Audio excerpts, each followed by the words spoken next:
Hey, what's up, guys? Welcome, everybody, to Lace Up Podcast, episode 6. I'm your host, Joe Lawler. I got my co host here. What's up, guys? Devin Donovan. We're here to bring you real stories, real truths, raw truths, with real people and real recovery. So each week, we're putting out something that hopefully, it translates and it can help some people out there. But ultimately, letting people know that you're not alone. Everyone has a voice, everyone matters and whatnot. And you're certainly not a victim. We don't do the victim mentality around here. But with that, I'm gonna pass it off to my co-host Devin, and we got a special guest here, Eric Mazzeo, a friend of ours from Everett. He's gonna tell you his story. Ordinary people doing extraordinary things, and think you guys are gonna like this one. Yeah, absolutely. What's up, guys? Eric, happy to have you, bro. Thank you, for guys. coming, dude. Thank Thanks you, for guys. coming. Yeah. If you can start with your story, and then later on we'll get to like what you do now and stuff. Yeah. Like So I'll just tell like a little bit of growing up in Everett. I grew up in Everett, blue collar family. My father's carpenters union. Had everything we needed, not necessarily wanted, but always like you hear like the cliche of like the alcoholic, the addict of doing shit at an early age, trying to gain that approval and whatnot. That was me, right? Always wanted to like try to fit in whatever crowd it was, fighting, whatnot. And like, this whole thing, like alcoholism, addiction runs rampant in my family, whether it's like aunts, uncles, but I lost a lot of people, suicides, overdoses, as we all have. And but I didn't know at an early age, like where it was bringing me. And then you start doing things and you're partying and whatnot, right? And like for me, it was normal at 12 years old to be like drinking and smoking weed with my family, right? That was just my, both my parents are from Somerville, Winter Hill, and that was just the norm of it. And I didn't know like where it would bring me and whatnot, and I didn't know like the things, you don't know what you don't know, what Absolutely. they say, right? And you look at like the whole word, and like my first sponsor would break it down to me, the whole, if people, struggle with the disease thing, but my sponsor would say, dis-ease, right? Just break down the word. I'm dis-eased. I'm separated from ease and comfort. And that's how it is, right? And like, I'm getting into fights and doing all this shit, and then I go off to high school, and I'm a really good football player, and that's the only reason I graduated, but it was like the Oxy era, and the perks now, but the Oxy era, and, we're beating teams, and we're smashing them, and, me and my boys are talking about, we're on the sidelines talking about who's splitting an 80 after the game. Not knowing where it's bringing you, whatever. Next thing you know, like I had college offers for football and shit like that, and I just like wanted to party. I got more time, right? Everett High is a factory. Yeah. For those of you that don't know, I know it's big down south, Yeah. in west and stuff, but Everett High is the team around here. Everett football is no joke. Yeah, Absolutely. I remember Diamond Ferry. Shout out Diamond Ferry. Diamond, that's my buddy. So out of my 4 years at Everett High, I have 3 Super Bowl championships. My senior year, we went undefeated. We only lost 2 games out of my 4 years, and so it was like we'd literally be smashing the team in like the second quarter, and then like the third, fourth string would be in, and we're talking about partying and whatnot. Did you know Arthur Cameron from Charlestown? You know that he played there. He played for Everett High. Yeah. He might be a few years older than you, but I thought of Friday Night Lights when you're talking about it. But yeah, I'm interested in hearing this because I think it's amazing. Yeah. And it was like people would think like but the coaching was absolutely amazing, and there was no off season, right? Like. It was always like we had the best coaches, and people would, Everett recruits, and they got this big whole thing, right? And like, I grew up with all the kids that I played with, right? And I do know that like the coaches at the time, they just wanted the best for us. And like these coaches gave me jobs in the offseason. Like they tried. And I was just going down the path that I was going. They tried to help me out. I just wouldn't listen. And that was on me, right? And now like this is what I would tell people now, because they'd be like, Everett, they thought it was like the kids, the people coming in. So our coach, who was winning all the championships, ended up leaving years back, right? Went to Catholic Memorial. They haven't won a championship in I don't know how. Right. His first year there brings him to the championship and wins it. And that's how you know it's the coaching. 100%. And like these guys care, right? And like I didn't know what I was really a part of at the time, but one of the best things that it instilled in me was like that work ethic, right? Being a teammate, being a good player. You heard it, right? Yeah, exactly. Even though like I sucked at school, I didn't like go to class or nothing like that. I wasn't doing good, but I was always in practice. There was no off season. Like we'd win the Super Bowl and we'd be back in the gym. We'd have 2 weeks off. Yeah. right? And during the off season, you know, I remember the schedule. Monday, Wednesday, and Friday we're hitting the weights, and then Tuesday, Thursday, Saturday we were running. It was literally like a college, you know. So like guys like myself or whatever, I would take advantage of this, right? Right. You know, like being I'm humble, not but like I was cocky in high school, right? Of Like course. I'm the man, I'm the high school football player, whatever. Especially right? when you grow. I mean, you're in that system. You take, you know, I at some abused point, it. you know, you start taking the. You know, give me, you know, taking Yeah. some of the praise, Yeah. especially when you got that hole in your soul that you don't even, Exactly, you know, exactly. you hadn't it's really, feeding it, right? It's of feeding course, my ego, bro. and I'm abusing the power. I'm abusing everything, and like where it took me though, right? Like just like the pain and the suffering. Like after I graduated high school, I had nothing. Yeah. Right, and I'm thinking like I'm partying, but I'm just like using drugs. I remember I went to Somerville detox, my first detox. Remember when they shoot the buprenorphine in your ass? Wow.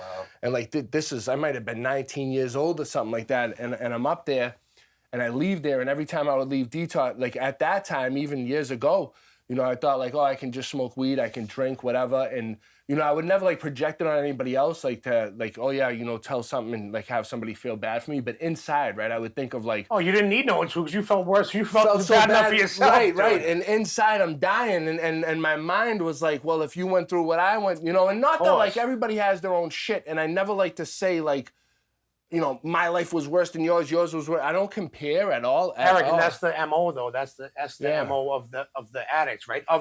That's the MO Yeah. of the disease of addiction, right? Is you become a victim, right? Not by Right. not by choice, right? Yeah. And the people that suffer the most, I feel like, are the ones that had that, you know, they even talk about, you know, the pride and ego. I struggled with that coming around where, I mean, I didn't need much, you know, like that's how sick I was. I was like looking at like terms like and fucking going down those rabbit holes, like these Yeah. motherfuckers, right? Yeah. You know, because I can overthink shit. And, Yeah. but there were, you know, pride wasn't supposed to be like the pride that we grew up with in the neighborhoods, in the communities. It wasn't supposed to be a bad thing. And like, you know, I think that we, you know, our insecurities and our, you know, the things that we, underlying issues, you know, home lives and stuff, just being a kid, being a human being, you know what I mean? I think they all factored in, and then like, you know, it kind of took off. That's why I like where you were going with that, with Eric. Like how you talked about the program, like Everett's program, Yeah. and anyone that's played sports, I'm sure like competitively for a good school, whether it be high school, college, whatever, you know, a good coach helps you buy in, right? Yeah. Like having a good like mentor / friend in any capacity, right? In AA, in life, in sports. It helps you buy in and be like, you know what I mean? Whether I'm troubled, whether whatever, I'm having trouble at home or I'm getting in trouble outside of school, it's like, well, this is like a release. This is like an outlet. That was my thing. Like Yeah. no matter how bad shit got, even with the drugs and the alcohol, whatever, right? I had football. I was a part of something, right? And I think that's what it is like we thrive to be a part of something. And like I was saying, I don't like to like say like, oh, everybody's like your life, your shit's worse than mine because it's your shit. Coach DiViazzo, yeah. Yeah, shout out The to man. that. You know, that, Dude, that these Catholic guys- Memorial, they smoked us. Hey, in these high guys school. used to pick me Yeah. up, and I was just a troubled kid. They would pick me up before the games, take me out to breakfast, right? It was just, I just didn't listen. You know what I mean? Yeah. And you know, I graduate, I'm not a part of nothing, whatever. And, you know, I honestly think that, like, everybody's shit's worse than everybody else's because it's your shit. You have to live with it. Yeah. Mine's worse than yours because it's mine, right? Yours Right, is worse of than mine course. because it's Right, yours. Yeah. But it's not. That's the thing. You know, the weakness is like that's where it will bring us there. You know, but like because we don't build that self-esteem, that strength. That, you know, we don't build the character that we want to pretend we have or think we have. You know, if it was that easy, if I could just manifest it, like I'm fucking, you know, I'm all these things. Like, okay, sounds good, but yeah, that's. And the sick, cool dude. thing about it, and you know, just going from that place of being, and just to shorten the whole thing up, is like in and out of jail, in and out of detox. You know where that brings you, whatever. And I'm going to jail, I'm fighting, right, and thinking I'm not going to catch cases, right, and I got a 2.5-year sentence, assault and bat, whatever. And they said, I'm in drug court, you get a revise and revoke, you go to South Bay, complete the drug block. I do a year and 4 months there, I get out. But so before that, my mother had deteriorating disc in her back, and my father went to just give her meds in 2011, and she just died, right? Just out of nowhere, dead, right? And I was the biggest mummy's boy out, like.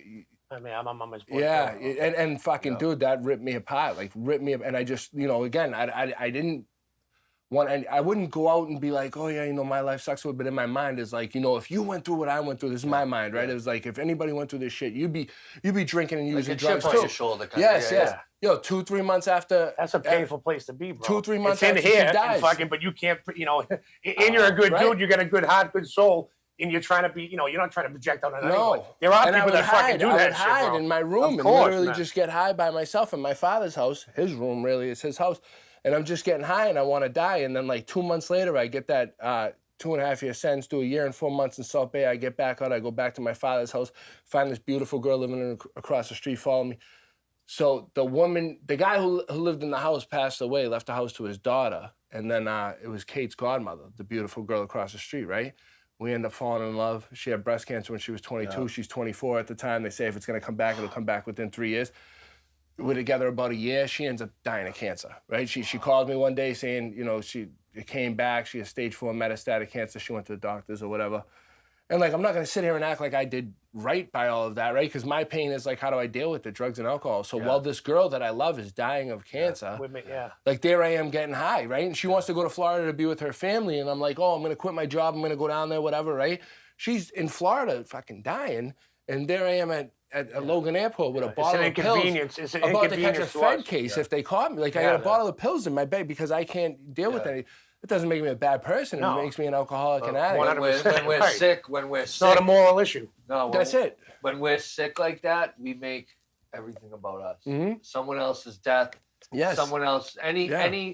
Any slight inconvenience to us is like, you know, it's the end of the world, right. and we'll use that as long as we can to fucking fuel our Which is the sickest part, yeah. And the cool thing about like all of it is like, you know, I go from, and then, you know, years later, like, and I'm trying and I'm in and out of detox, in and out, whatever, and I'd go into, you know, the halls, right, and my first sponsor and just people would be like, you know, Eric, you know, you got to do the steps, you got to do this, you got to do that, right? And my first sponsor, Eric, when you're ready, call me. When you're ready, call me, right? I just want to not be sick. And I just want to not be sick, dude, right? And then like I finally like just go and like take a layoff, and I'm in the labor's union at the time. And I was like, I got to just try this or I'm going to die, right? And like whatever. And I go to detox, not going to like tell what, I get kicked out, but even getting kicked out, like I called that guy who said, when you're ready, call me. And we met every week and we would go through the book and, you know, go through the steps. And I never thought that I would be able to do that. And then like even years pass, right? Like you never know where your life's going to bring you. So I go from being like, you know, the guy in the papers for like football, right? In Everett. And then the guy for football goes to the arrest log for Everett. And this February, it'll be a year, the city of Everett hired me as the assistant director of youth substance use prevention. So I get to like go around to the schools and talk to the kids and create programs at the rec center with the kids. And like, I'm super grateful for it, and I'm very lucky because like, dude, even in my recovery a little over 6 years now, but like even last year, you know, 2 years ago, whatever, if you were to say like, I'd be doing this, I'd be like, you're out of your mind, you know, but you never know the opportunity that's going to come along. And that's the message we're trying to share here, you know, I get so passionate about it too, you know, because I don't know, it just grounds me. It keeps me like for that, you know, that when I'm in here and like stuck in there, like it's, you know, the ego will like, it's still there, it's running, you know what I mean? It's still fucking, it's like, come on, bro. and I hear, you know, I surround myself with like-minded people. I surround myself with you guys, and like, you know, I get a little uncomfortable, right? Because and just fucking, it puts me at ease, you know, like I can breathe, right? And like to hear that, like that you're doing that, and it's just like, why wouldn't you? Like, you give me hope, bro. Like, I fucking need it. You know what I'm saying? Like, of course, I'm tired of trying to manifest and it's shit okay. on my own, like, bro. it's okay to be uncomfortable. Like, this is one thing that I talk to the kids about, right? Because I'm sure we all have. Right? I grew up, I was so fucking misinformed by the misinformed, right? You're a man, you don't cry, you stuff your feelings. Bullshit. That's bullshit, right? Real men cry, real men talk about their feelings because that shows me that you want to be the best version of yourself, right? And it's okay to get vulnerable. And I talk to the kids about these things, right? Because they're lacking now, like, positive role models, 100%. especially positive male role models. A lot of the kids I deal with, they don't have a father at home. Correct. You know, and they don't know. They think like they just stuff their feelings down, whatever. And I always say, like, if you just suppress it, like, they're gonna come out one way or another. Yes. And it's okay to talk about things. It's okay to not be okay. Right. And I think that's important. Is like we gotta get comfortable. What are we gonna do about it? You know what I mean? Right. It's like, and we gotta get comfortable being uncomfortable, right? And like working on ourselves and getting the change because like, I'm not always like, we're all human, right? And even Yeah. even when time's not like, time's something. Don't get me wrong. People say, oh, time ain't shit. Time's something. It means something, right? But like, you're still human. Right. You're still gonna go through shit, no Right. matter what. Just we just have to find different ways of coping with it, other than putting like drugs and alcohol in our body. Yeah. And I think it's important to say, like, always like say and always instill in my mind of like, it's okay to not be okay. Correct. And like you said about having like-minded people, it's cool to like have people that you can call and be like, That's what I mean. Earlier, it's like I know today, like I'm not taking credit for it. Or I'm not. It's not just it didn't happen by chance. Like that, here I am, and right, and I wake up every day. That I was taught this. I wake up every day untreated. Okay. All right. So now I'm filled with facts, or I'm given these talk about misinformed by them misinformed. I made honor roll in school, dude. Like I can sit there with a book. You know what I mean? It was probably out of fear for my mother. She would have slapped me around. Whatever it takes, Mom. Right? And so I can sit there, right? So that's a double-edged sword there, right? Because you probably taught me how to manipulate a little too, But I didn't need help with that. And you talked about what was I just saying, Deb? See, that Angel dust disorder. I know. What is no? Come on. I have Joe's a point. hey, we're sitting downstairs. We're sitting downstairs the other day and fucking doing our nightly movie in Ben and Jerry's, and Joe's like, dude, my mom just texted me. She's like, he just made that up. I don't do that, bro. I'm in bed at 8 o'clock. she goes, do you start a podcast? He's like, what should I say? Yeah. It's a bad thing. You know what though? No, that's what I want to say about our mothers. See? No, awesome. we're We big. pick Listen, each we other give up. the mothers, right? Yeah, We love our of moms, course. right? I think I'm proud to be a mama's boy. You know what I mean? Yeah. Fuck yeah. And and vice versa. Like when my mother would do anything, like she has my back hands down. And you should be proud as And, hell. and you people love my started mother, this. right? Like, who loves my mother? Fucking, she it's like if you're real, like they get you. They just like, oh hell, you know what I mean? If you're not real, you'll probably get scared away by her. I think she's she's a bitch, right? But whatever, she's okay with that, right? So she taught me that. Just be, it's like, and as long as your heart's pure. But I think that fathers, you talked about that. That's such a huge thing and so important for not only for a young boy to have a father figure. I think for a young girl, like fathers are so important, and that's not talked about enough. It's not about like one up in the other opposite sex and shit like that. It's like it's about giving due credit where credit's due and being like, bro, people need to hear that shit. 100%. Well, I feel like you said it, dude. Like kids grow up, especially a lot nowadays. Like the kids you're working with, you say they don't have a positive male role model, dude, and that's like very important. And it's important to change the the idea that you have to keep your mouth shut, and you can talk about your feelings, you can be transparent, you could cry, like you could just be yourself, dude, and like you could be liked for who you are. You don't have to act out to be liked. You don't have to get high or drink to be liked, like any of that stuff. And it's like people just, like we talked about earlier, people just want to be a part of, right? And they want to be heard, right? And even like when I go around the schools and I'll go to the lunches and like, I go to like classrooms and speak to the kids. It's cool. My buddy helped me create like, I'm going to a couple classes tomorrow at the high school and I have this video that shows, right, in a way, because I'm a visual person, right? And like you can tell me something, but then like I have this video where it's like music and then like a motivation and then music again. So it shows like me growing up, right? Pictures of me in the film. Like I didn't grow up bad, you know what I mean? And then football clips and shit like that. And then, being involved with the city and knowing people, whatever, I was able to get like, mug shots, right? And a couple pictures where I just didn't look so good. And that like a little speaking part, and then like it goes into like another part of like being in recovery. And then I kind of like tell my story and talk about those things and whatnot. And even when I go around and talk to the kids, like, I don't even like to say my title anymore, because I would say like, oh yeah, hey guy, assistant director. A lot of them know me now anyway, I don't have to, but assistant director of youth substance use prevention, right? And like once I say that, they're like, it's like Eric Mazzeo, Everett High, fucking 2008. And I'm like, yo guys, forget the title. We need to remember the most important part of that word, right? Is prevention. I do groups with the kids and shit like that. Hardly ever talk about drugs and alcohol. That's not prevention. Like, we do to a point, right? I'm talking to them about values, integrity, correct, confidence, how to be a stand-up person. Because these are things on like, being able to talk about things and not masking them and not these are reasons why I got high. What were we misinformed about? That alcohol and drugs are the problem. And what did we find out later on? No, that's not the problem. That's you're the problem. It's a solution. Right, that's your solution to that problem. I was seeking that, right? And it's like I talked to them about those things because I feel like even like as alcohol and addicts, right? It's like, what are we doing, right? What are we doing? We're always seeking something, right? Approval, whatever, fear, boom, right? So it's like, okay, if we can just build our confidence, our integrity, chances are you're not gonna go out and like get high. You know what I mean? So the word, it's funny. I was thinking about you earlier. I was like, I don't know why, but like I'm bigger with like Vikings and shit like that, right? And I was thinking of the word ambition, right? And they use that back in, I don't know, like that's where I've heard it a lot, you know, and like ambitious. I don't know if it was an old school word or whatever, but people know what it means. It's like, I don't, you know, however you use it in a sentence and whatnot, but I feel like that you just said that and it triggered me where I was like, you know, yeah, we're pretty innovative, you know what I mean? Like, you know, even, some of the shit we come up with, you know, we're like, it's pretty fucking, pretty talented if you think about it, you know? And if you put that towards good and whatnot, like, it's not a bad thing to be ambitious, right?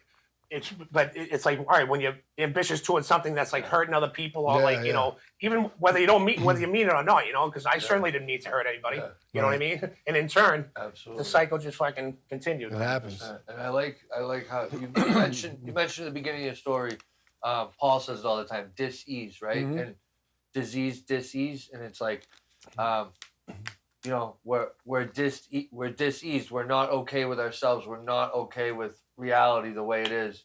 We need to numb ourselves. We need to run from our problems. We need some sort of relief, right?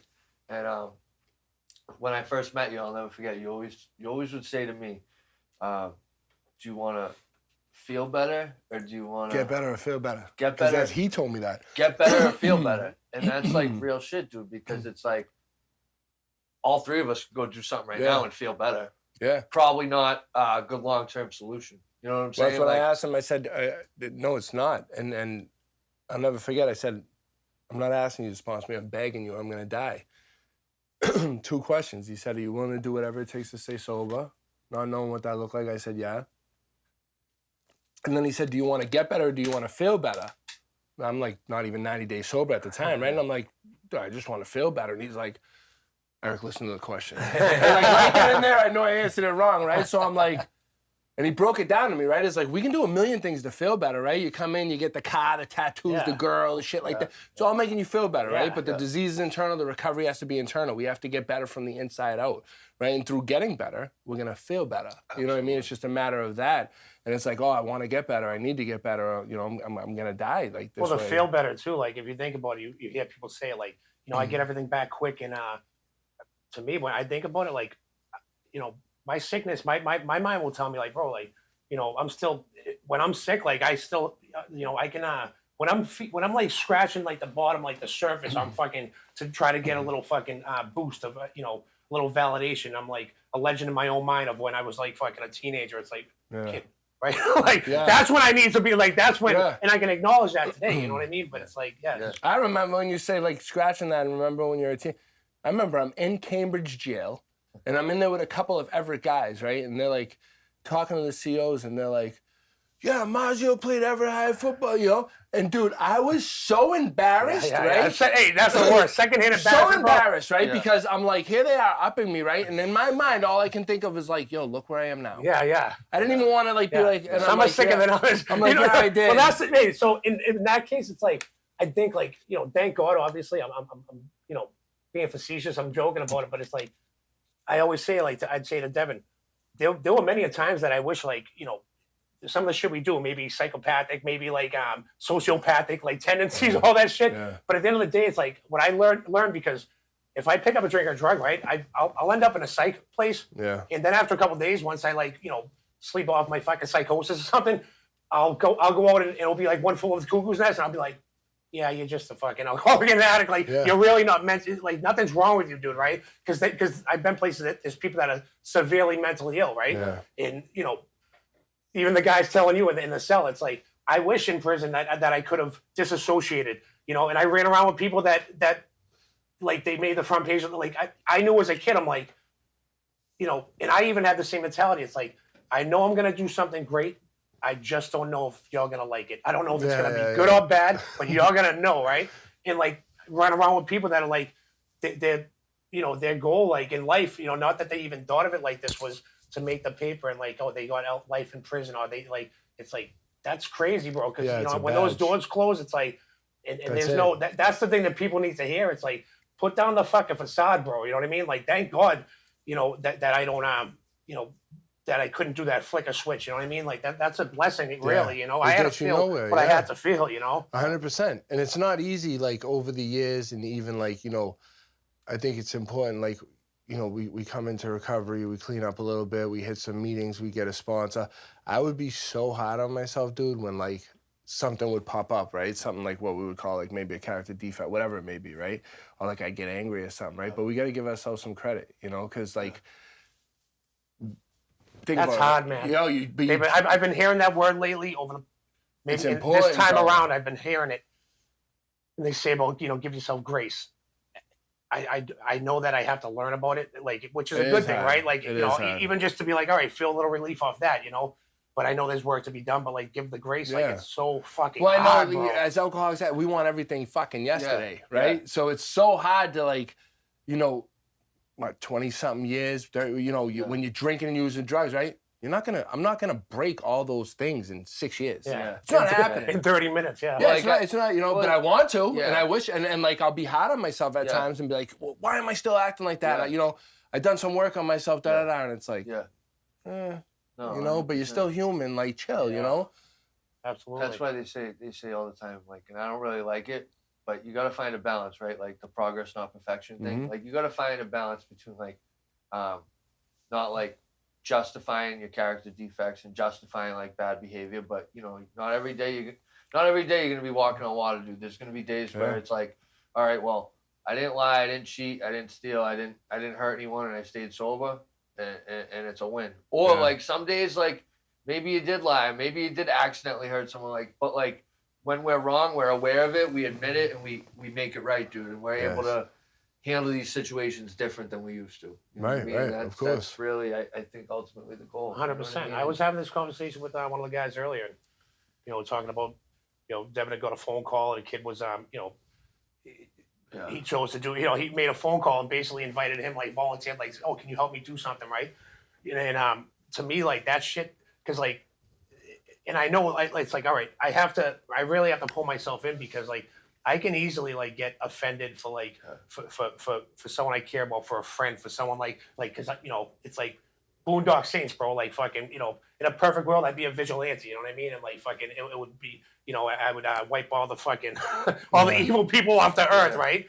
But like that's not why I was put here. But in you know, the kid had asked Devin, like, and Devin didn't say nothing, right? And like I was more upset with the kid. Like I wanted to fucking, you know, the kid, he's not here anymore, but because to me, like, you know, I'm not immune to it either, where it's like, but that's why it's like, you know, those feelings, like the hate and shit like that, and anger, which like to me, I always say it's like a kryptonite, like, you know, oh, it's the easiest emotion or whatnot, but like, is it really an emotion or a fucking like a fear, you know? And then running with that, and like, because I don't take it personal when I don't care if it was a family member, dude. I hate the disease. If you're gonna be mad at something, right? You know, I would say that to the kids when I talk with the like Scared Straight program and shit. You know, essentially trying to get the message across, like, you know, and now learning what I've learned in my journey, like I would kind of tell them, you know, because I grew up with a little tough love, and what I found out later, know what I needed? I got tough love growing up, right? And it was unconditional, but it was tough, and then I was tougher on myself, and then I suffered those consequences, and then I came around AA, right? I came around the program. And like, and you guys lifted me up, you know, they talk about loving someone, you know, you love me when I couldn't love myself, right? Like, not only that, dude, like I'm fucking actually getting chills thinking about it, like getting emotional, where like, you know, you like, I was able to form an identity, or at least like be like, you know, it's like, wait a minute, like, you know, people just like, I'm a human being, dude. I need fucking, you know what I mean? It's like, I don't want to be that tough on the exterior, all this shit, you know? It's like fucking, I have a heart. That's a good thing. I should be proud of that. You know what I mean? I'm not trying to hide it from you. No, it's okay. It's okay to have that. It's okay to get there, and it's okay to like to feel those things and whatnot. And it is true. Like we have to give ourselves, as hard as it is, right? But give ourselves some credit. And like you said, you know, I used to always, I'd be the same. Like I would take shit so personal. Right? And like, and again, I'm human. Still to this day, you catch me on a bad day, I might, you know what I mean? You never know, Always right? on the defense. But like, yeah, but you know, Paul would tell me, and like people would tell me, but especially here, I remember one time I'm like driving, I'm in recovery, and I'm about to like fight somebody, right? Somebody like cut me out, whatever it may be. It's never worth it, right? But like, I'm like ready to fight this person. They'd be like, E, why are you letting that person have so much control of your feelings? I'll never forget that, right? And then like nowadays I try to think of like, you know, not saying it's like okay, but like if somebody does something messed up or whatever, right, is like, I don't know what that person's going through. Correct. You know, and it's like I can give them that grace today, right? And again, like it might not happen, it might happen, but like I don't know what that person's going through. Not that it's okay to like do things, whatever, that we don't agree with or whatever. But you know, somebody might, you know, I've done things and I've acted out because I was having a bad day. Yeah. Like, who Well, I am think to- to me, you know, I agree with you 100%. And I feel like, you know, there's a time. I feel like you just said, there's no one's walking on water here, right? Yeah. And what I mean by that is like, you know, for me personally, it's like I need to protect my peace of mind. I need to protect my sanity, right? If that means like sometimes like me not being like, I don't. It's not about like I'm not a hurtful person. I try to like, you know, that's not who I am, right? But if I need to feel that, or if I need to be angry to fucking like be like, you know, I'll accept that. I'll you know, I'll eat that. You know, I'm not gonna fucking make matters worse or hurt another person. You know, like you're doing that. You're doing good on your own. Yeah. But you know, I certainly, and even with that, like I talk about like that word hatred and stuff and anger and everything. It's like it really resonates. It's really fucking so powerful because you know, the disease has it. Like I have to respect the disease of alcohol and addiction. Yeah. Right. Like I'd love to believe like, you know, that like that doesn't give me power anymore. Like, cause it was fake power before that I thought, and that like, it was not sustainable. It wore off like where I was like, fucking, I hate that. It's like, it doesn't matter if you can be as angry and hateful as you want towards the fucking thing. It has you, bro. Like it has, you know what I mean? Yeah. And it's like if people are really like doing it, right? Like doing the whole like program thing and whatnot. I know for me, just like my experience or whatever is like, yo, you just get sick of making amends. You just get fucking sick of it. So you don't want to act like an ass. Yeah. You know what I mean? Like I would literally get sick and tired of like, because something would bother me. I remember like, I remember. No, I like that. That's fucking. You get actually, sick and that's tired. fucking Or genius, sick of being bro. resentful, dude. Right? Bro, I just don't Yeah. want to say sorry. You know what I mean? Because I know like Make a that's note what, of that, will you? That's what I have to do. Is like I gotta say. There's so many times, like especially early on, right? Is like I remember one time I'm at Stop and Shop and I'm giving the cashier a hard time, whatever, and like I go out to the car and like I call my sponsor and he's like, "Yo, that guy in amends," and like, dude, I had to like walk back in there with my tail between my legs and go say sorry to that guy. And that's not the only time that it's happened, you know. But like you know, it's like those things come and it just clicks. We right? thought that was our middle name growing up, bro. I'd say Right. Devin all the time. And I didn't know what was happening, but like, and the only way, like, pain's a great motivator. We talk about, like, thank God, fucking, like, I wouldn't change it for the world. To learn what I learned is like, it was priceless. Where the sorry's like, how can I build any self-esteem? How can I build any character? How can I be the person I was created to be, right? And like, and learn how to live life when I was stunted and like, to the point where I would apologize for shit I didn't do because I was so unfair, non-confrontational, this and that. I have no identity, no voice. Like I certainly like, you know, why would I think my voice matters? Why would I think that you know what I mean? Yeah. But I still have to let you know, like, you know, just, you know, keep your, Of course, keep that. yeah. Like we don't think highly of ourselves, but we want others. But you know, I would do that, right? I would project myself so others would like think highly of me, right? And then in my mind, I'm like, It's exhausting, bro. yeah, because we know we'll lay your head down on the pillow at night. Like I have my thoughts. I know what I've done. You know what I mean? Like and like just living that life of like what happened and whatever. Like you know, we tend to think like, oh, I'm just not a good person. You know what I mean? But we are. Like and Alcoholics Addicts, some of the most like smartest, resilient people that I've ever met and 100%. Driven. Like if you went through some shit like this and like you made it out and like give yourself a fucking round of applause because it ain't easy. And like you said, like we just wanted to feel a part of, dude. And I know for me, that feeling a part of that love, like that connection, I found like, you know, through recovering addicts, through guys like us, you know what I mean? And like letting my guard down and going out to eat or, you know, like they say the opposite of addiction is connection, you know, because how many times are we isolated in that fucking bedroom getting high or whatever and just like, you know, wanting to get sober or wanting to die or whatever. And it's like, you know, taking that leap of faith and like trying to get uncomfortable. And that's the beautiful thing too about the program. That as far as I'm concerned, it's like I'm, you know, loyalty to me today is like, it's like, why wouldn't I want to share the message of like I'm passionate about it because like it feels good. It's not a temporary. It's like it's not a fake. This isn't wearing off, dude. If I keep doing what I'm doing, it's not wearing off. You know what I mean? And I've seen people say it only gets better, right? Or they say life's second to none. It's like, you know, I'd be like, that's not me. Like that. Oh, like all right, well, good for them, but that's not me. Like that's not true, right? Yeah. So, you know, and you hang on and stuff. But we have 3 different generations here, right? Yeah. What other fucking place? I don't know off the top of my head that there's guys from like 3 different generations, right? That have all that can sit in a room and be like fucking, you know, go out to eat and like actually have like things in common, right? And sit there and like laugh and fucking, you know, that to me is fucking amazing, you know. Like I would. It really is the beautiful thing of it, because it's like we talk about, you know, you just want to be a part of, right? Having that connection. Yeah. Three different generations. You know, you could be 60 years old and somebody could be 18 years old, right? And all are welcome, right? All it takes is a desire, right? And everybody's welcome.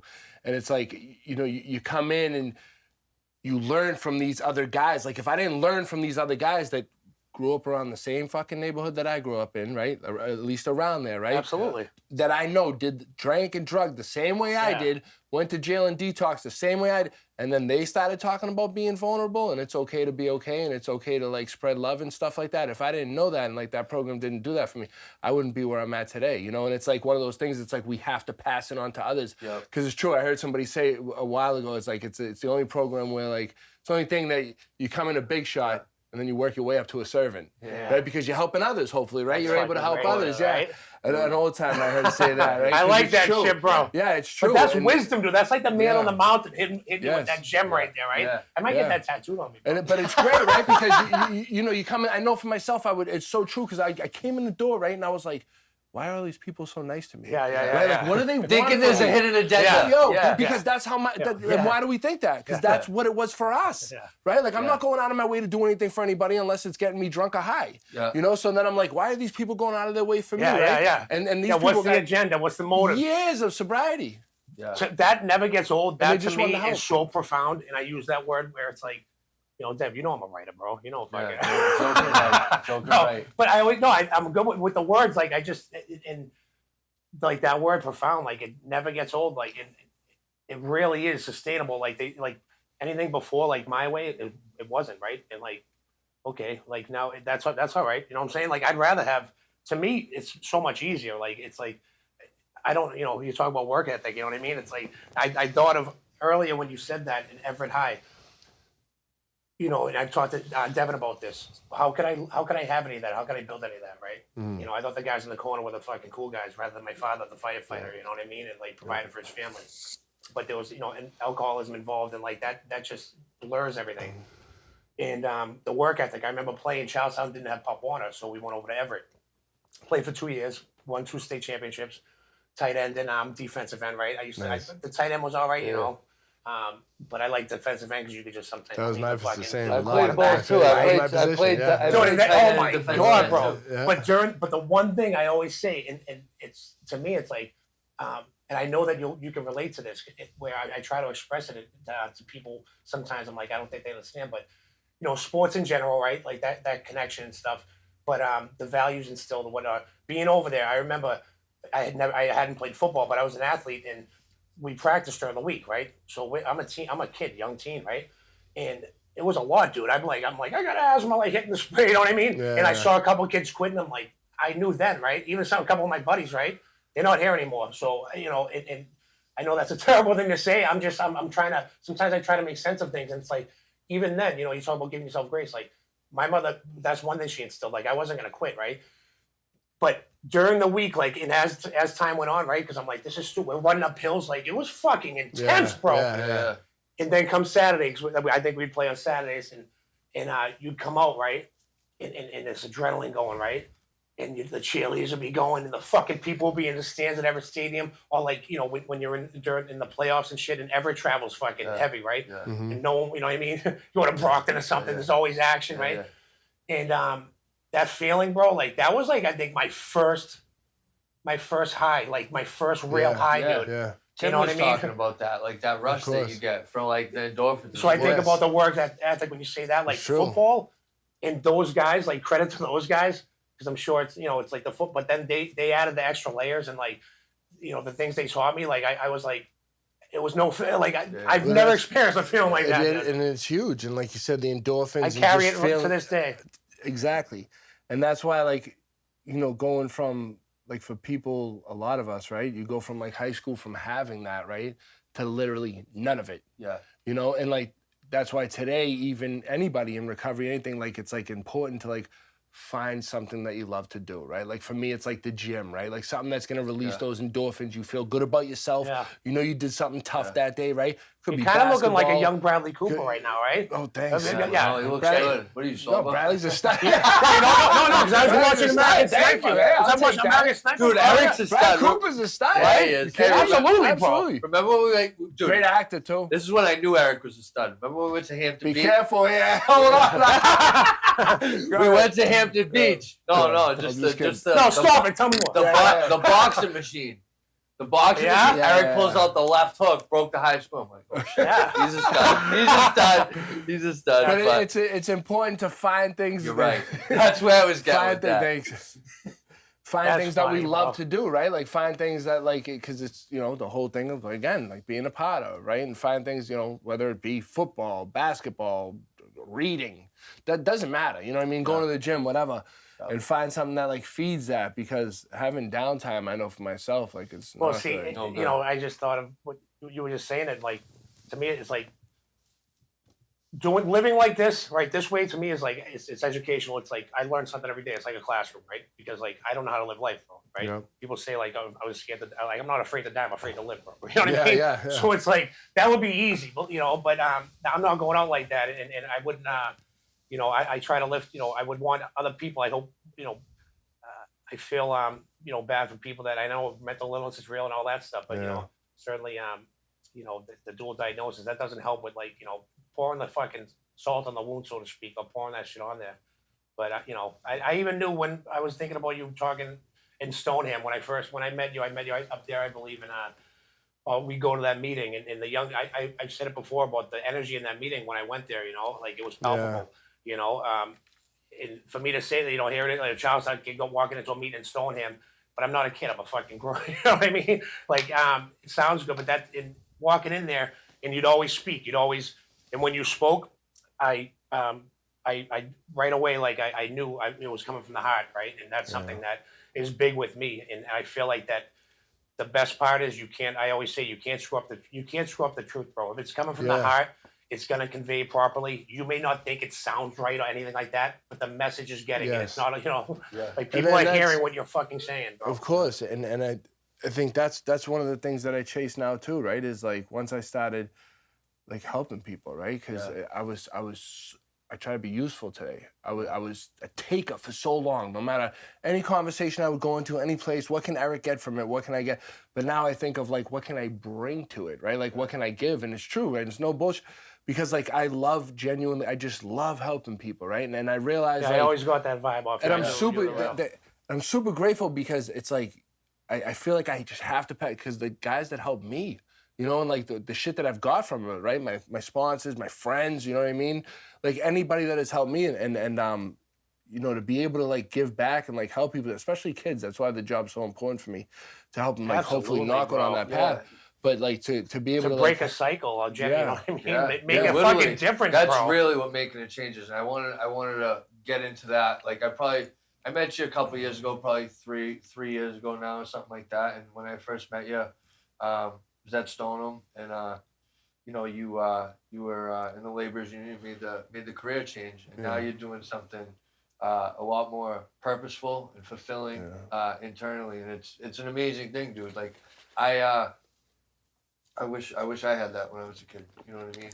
Because same thing. I felt like addict household, felt like I couldn't talk about my feelings and felt less than, and luckily enough, like I made it to AA. We all did, and like in AA was like the first place where I had like that aha moment, like these people understand. Yeah, You know what I mean? But That's why I love having this that- kid, bro. having that, Right? Yeah, he's got a But great 26 heart, years old, yeah. bro, the vulnerability, I've seen it Yeah. in this for years now, right? In the growth, and it's like I remember at one time he came back and he slipped double, and I remember being like feeling that like they say the anger is the easiest like emotion or whatever. I'm not gonna be towards Devin, but like I was fucking angry, like I was hurt probably, and I'm like the way he looked fucking made me mad, right? And I can say that, and it's like because I love the kid, and to see him like bounce back because like I know, and I remember saying to him like, buddy, sometimes I gotta practice when I preach or like listen to my inner voice where that's another thing they talk about the inner child and all that stuff. Like, I need this shit, right? But I told him, like, buddy, I can tell you all day long, right? And I believe that you know it, and like you but I don't think you can acknowledge or receive that until like you have to know the potential that you have. Like this kid has so much fucking potential. Like it's like I fucking get excited for it. You know what I mean? Because he's like I joke. I'm like, you're an old soul, bro. Yeah. Like I was like that in the camp with like the older guys, and like these guys are in there for all this shit, and like the names they made on the street that was like, and they would sit there and they would tell me they fucking put me into the wing and taught me life lessons, bro. Like real shit, Yes. And like I was always, that's one thing. I may not have listened to my mother and father, growing up, but I listened when those guys, Of course. So it wasn't in hindsight, like I look back and, I could listen when it was there. Like I just needed the right person to listen to, or someone that I felt like I respected, Of course. And that's important to be able to like have those people around you and to look at, and like we talked about, guys that went down that same path or whatever that you're going to look up to, that you're going to listen to, because, we put on like this whole thing of like for myself, it was like, oh, I have to be, you go to jail or whatever, right? And you got to act a certain way because that's just how it is in there, and like that's deep down though, in my soul, right, is like, forget like the size, the tattoo, don't mean nothing, right? I'm a big teddy bear. I just want to love people. I just want to love, you know what I mean? I just want to help people and like be there and like love people and be supportive, right? And like I don't want any like, you know what I mean? I just want to be on the right side of things. But it's hard sometimes, right? Because it's hard. We're human. We're gonna feel like shit sometimes. We're gonna get angry, right? But that's why like we have things and we have people that we talked about earlier where you can like chop it up with and talk about like things that you go through. But it's important to see that, right? And it's important for like people to see that like, men go through stuff too. And grown men, like tough looking guys, you know what I'm saying? Guys from neighborhoods that are like tough. You know Absolutely, what I mean? bro. They're like, they go through shit, and like people go through shit, and it's okay to say that like, I don't feel okay today, or like it's okay to talk about your feelings or whatever, and it's okay to get vulnerable. And people would think like that's a strength. It's not a weakness. Dude, I say it, but that and because you're comfortable. I want to shout it out, and I want to let people know, and like because it's so fulfilling to me, and I'll call it like my terms like a gentleman tough guy, right? Like what's better than that, bro, right? Yeah. Like you can handle your business, all this, that, right? You're gonna fucking not let no one walk on you. You shouldn't anyway, you know what I mean? And like, but at the same time have be a good person, like have people actually respect you, not fear you and stuff like that, right? Like that's to me like that's the fucking ultimate, you know what I mean? It's almost like some gladiator shit, like if if you could be known as that, like it's like he's but like he's a gentleman, and like in the purest sense of the word, right? And like because and it starts with him being fucking and you want to respectful have that to himself, him being fucking good to himself, him treating himself. You want to have that side, but you want to, and I still struggle with this. I'm sure we all do. You want to have that side because it does serve a purpose. You want to be able to control it, right? Yes. Jordan Peterson says it. He's like, he's awesome, dude. You be a monster. Yes, I love that shit, bro. Yeah. But he's like, no, you be a monster, but you learn how to control it. Yeah, like put it in your back pocket. And that's important. You listen to him. He's love that. Oh, he's Jordan fucking, Peterson, he's Inky amazing, Johns, bro. all those guys. Yeah, I love all that stuff. The way his mind works, bro, it's like he's great. Like he wasn't put here to fucking do what he does and like to get through to like people, Right. Why wouldn't you? Like it's like, bro, what he's saying is like, oh my god, like this guy, he's talking to me. Yeah. We need that. We need like manly men that can like, okay, like God forbid if you ever needed to, like yes, you can hit, right? But you can also be gentle and you can also take care of kids and you can also be a mommy's boy. Like it's okay. Yeah. You know what I mean? That doesn't make you any less of him to me. Like no, I agree with you. It's a strength, bro. Yeah. I say it all the time. I get crazy and like, before in the past, it's like you talk about secondhand embarrassment. Like I'm not embarrassed myself, right? And like that wasn't always the case, but like I am. Like that's one thing it allowed me to be. And I can get like my mother sometimes, but like kind of like stick my foot in my mouth or say off color shit, but like my heart's pure in that sense. You know what I mean? It's like I know this like so I think that Devin says it like, sure, you say some of the craziest shit and like, but you get away with it. I'm like, well, I don't know if I can. It's not coming from a bad place. You know? I think it's like you just get sick of certain things too. Like I got sick of being an asshole. Like you know what I mean? I did the whole tough guy thing. All that ever did was put me in a jail cell. Yeah. I'm all set. Yeah. You know what I mean? Like, I don't want that life anymore. Like, I'm good. Like, Yeah. I did that where I thought I had to because, like, you're putting substances in your body and, you think you're going to be a certain type of way or whatever. Yeah. And, like, that only got me in a jail cell to hear, like, Yeah. did no good for me. Once a month, Eric does the South Bay commitment. Yeah, I went with him so once. now, It was now, awesome. yeah, It was it's awesome. cool. So now I Did you leave him then? yeah. You probably could have did a 90 piece. You know what I mean? Well, I go from being in there doing a year and 4 months to like now on the fourth Wednesday of every month I take men in there. And those like the commitment. skid, like those fucking county fucking bids, like I cringe thinking about it, bro. Like, thank God I went to the feds. Thank God it was almost like a godsend where, and I had time. Like I didn't. All right, so yeah, the worst is the beginning and the end, right? The beginning you're stressed out, the end you're like stressed out, right? Yeah. But like in the meantime, like survival mode, like and you get into a routine and whatnot.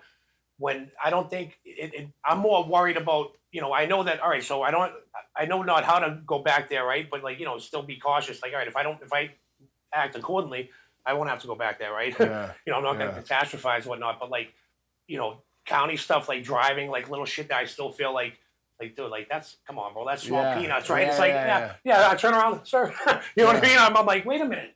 Like, you can really lock me up for that for fucking 90 days, for fucking, for 6 months, for a year. Yeah. That is like, that shit scares me, bro, because it's not about in there. It's like the clientele, first of all, it's like a glorified fucking detox, bro. That's not fucking jail. If you got a tablet in fucking jail right now, you're not a convict, so right. So it's fucking pump your brakes and fucking humble yourself.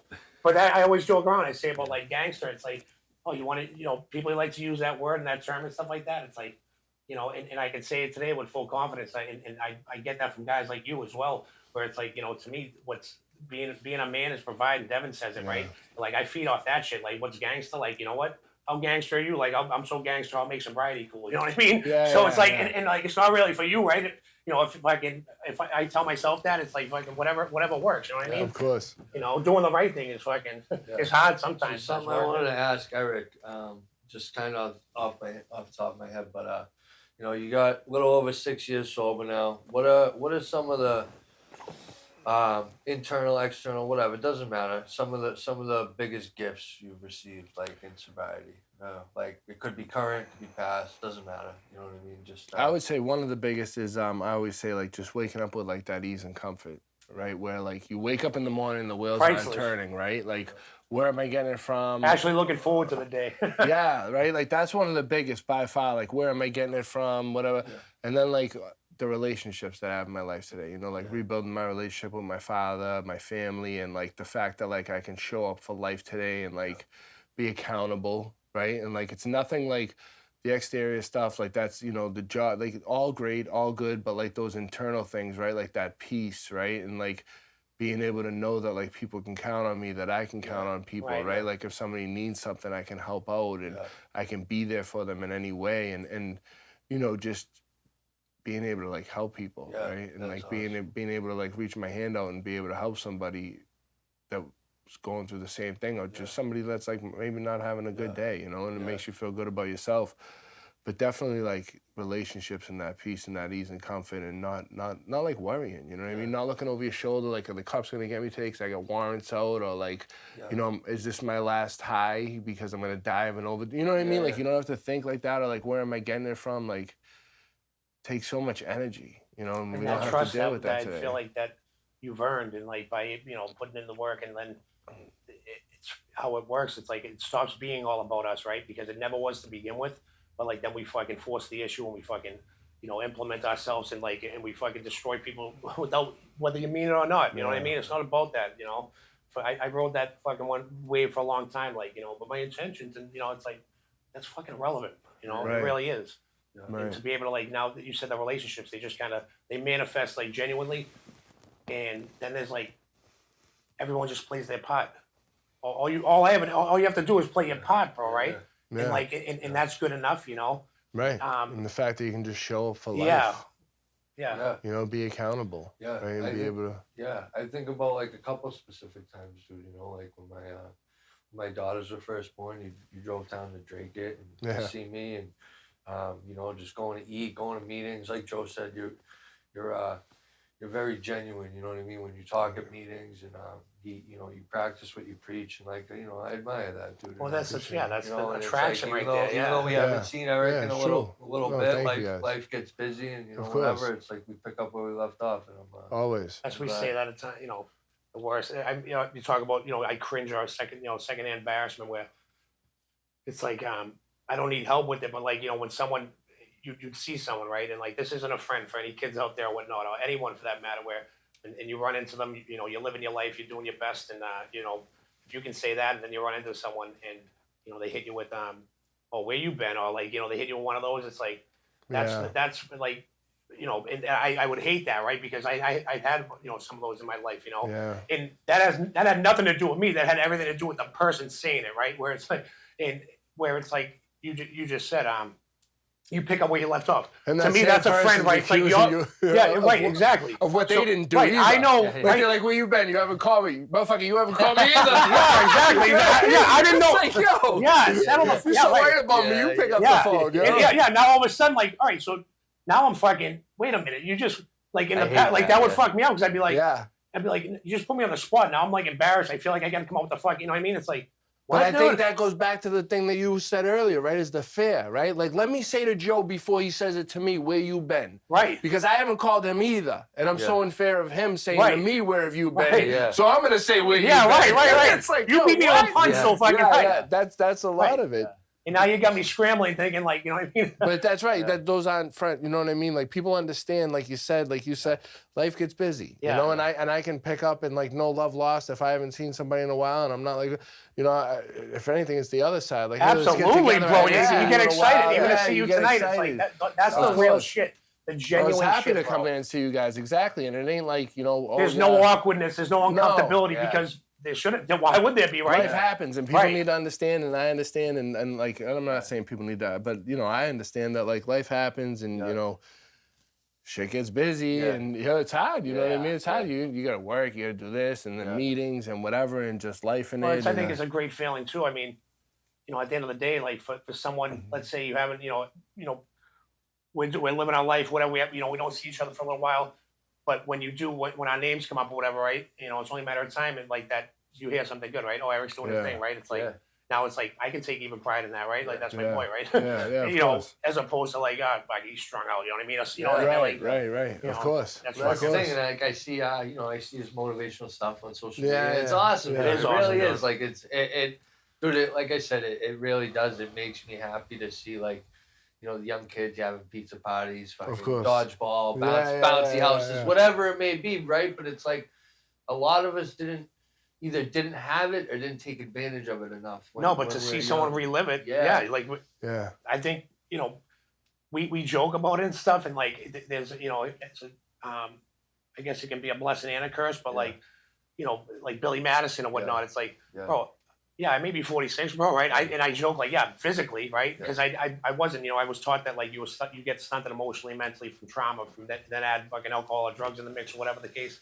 But I don't feel that, you know what I mean? And like I think that's a great thing as long as, before it's not a good thing when I was using it as like I don't, you know what I mean, like a fucking dummy and like playing Mickey the Dunce and being like, well, I don't know, or just being like I'm just, it's like and then when I finally started like taking some accountability and being like, okay.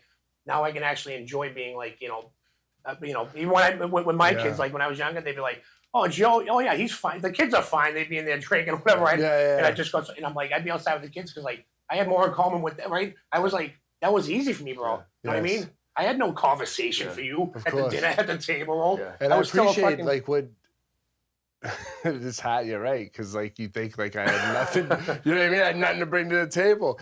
I appreciate like what you guys are doing here and giving us, somebody like myself a platform to like talk about things. You had some great people on here. Timmy, love Timmy, love Sean. Has Eddie been on? Eddie's coming. All right. I'm like, I don't know why I thought he was. Eddie's waiting for our perfection first. He's waiting for things to be. I don't know why I thought he was. But I love all those guys. Sean, Timmy, he's actually reciting his speech in the mirror. He's the best. He's the best. He's the best. But no, serious. It's great that you guys do this, and it's cool, man. And I think these things have to be talked about more. So I appreciate it. Yeah, it's awesome. Yeah, you want to have him sign? Absolutely, bro. Time flies, man. I'm telling you. Eric, Yes, can I have it your does. autograph? I know you. Oh, let's do what it. Year This did you, all- what year did you graduate Everett High? Hey, Everett. Put your hey, number hey, next to Yeah, it. no, put the number there. Oh, 86, right? No, we think Well, alike. my number's 86, my football number. But I graduated in 03. No, we want. You know what? Yeah, I was whatever. just Yeah, playing. whatever. Sign anywhere. Yeah. Just sign 03. whatever. I think 03. 03. Yeah, we'll go with 03. Joe wants 038, selfishly. Yeah, 87. Yeah, who's that, Gronk? Yeah. John Hancock. Hey, who's the kid from? Because I know you do the. I did a little bit of cursive, a little bit of regular. I love I want you to be able That's to see awesome. the, I Absolutely. see the I love signature. it. Who's That's that? great. I know you do the alumni thing every year with the football. Yes. Who's the kid that's on Washington right now? He's good. Oh, Mike Sanderstill. Yeah, he's good. He's having one of the best rookie seasons. So Mike Starting Sanderstill, quarterback. He he's played on last Washington. week. There's Isaiah Likely. He's Yeah. on Baltimore. Yeah. And there's a couple other kids. Yeah. Yeah. It's awesome. Yeah, a lot of heavy I'm a hitters. big Everett come out. football, Yeah, yeah, they're I- going through I a always transition rep them, right though. now. They're about to get a new head coach. What, No, but so, transitions so are- what's he doing these days? He's still with CM. Yeah, he just got voted. What was it? One of the best coaches in New England, of course. Like I mean, there's hands down. I mean, I don't. Yeah. Fucking Bill Belichick, the greatest coach, in fucking that I've seen. It's like if you don't have the product on the field or whatever, it's like, it's not. It doesn't make him not a Right. bad coach. This guy, it's only a matter of time before he gets. The one thing about them, and he's committed too. oh, they would tell us back in the day when we'd be like fucking off and shit. They'd be like, "You guys think we don't get college offers?" And they did. You know what I mean? College offers to go coach. That's what or I'm whatever. saying. I wouldn't be surprised. And the thing about these guys, especially Dib and Milo, and like these guys, like it wasn't just football. They cared about you as a person. Like I said, they didn't have to pick me up before games. They tried to kick me out of high school before. So we lived in the heart of Everett on Reed Ave, and then when I was 15, we moved up by the Wooden Hospital. Long story short, the address was technically Chelsea, right? But I went to Everett High still, and the class master was my freshman year. I'll never forget. So be careful. They might look into that stuff. That's like, all right. They're taking fine. Super Bowls away. I'm like grandfathered in. Yeah, baby. So the funny thing was my brother played football too, right? But like, Can't trust Chelsea, I'm a bro. freshman. I was really good. I'm a freshman. My brother's a sophomore. My sister already dropped out, right? My brother's about to drop out. They think I'm going to drop out. Class master calls me down and he's like, pack your stuff. You're going to Chelsea High. I said, all right. I went to Dib's office and I talked to him, and all the coaches were at my house going over the blueprints to my house or whatever, and 20 feet of my backyard's in Everett. So they were like, hey, you have the choice. You want to go to Chelsea or you want to stay in Everett? So they put a bed there. They set up a cot for fucking. Yeah, whatever. That's where he's at, Like Eric, So, listen, but you they're gotta like, have hey, to you sleep staying on this there. side of the fence. Yeah, but hey, those guys would go out of our way to help us, and I had multiple talks with them where and I just didn't get it at the time. I didn't listen, where like they wanted me to do better and go down a better path, and I was just a troubled person. I'm sure they're super proud of you now, and obviously you should be proud of yourself. Which I'm very glad that you came on, and Yes, we'd love me and Deb family. would love to if we could ever come talk to the kids, whatnot. Absolutely, we'll Deb can, have like, to figure something out. play them in basketball, whatever. Fucking Yeah. dunk on them, I'll just right? pretend to, like, No hold mercy, my bro. hand. That's how fucking people fucking. Right, Deb? Yeah. Dunk on those That's it. fucking kids, Yeah. bro. I shoot around with them all the time. When I miss a shot, I tell them I just left it in the car. I bring it with me today. You know That's what I mean? awesome. That's Yeah. awesome. It's all right. Yeah, bro. Yeah, thank you for coming. Thank you guys for Love having you, me. bro. Love you Love guys. you, dude. Eric, love you, buddy. Love Always you a too. pleasure, my friend. Always. Deb, you want to take us home? Yeah. Thanks for listening, guys. Episode 6 in the books. Let's go.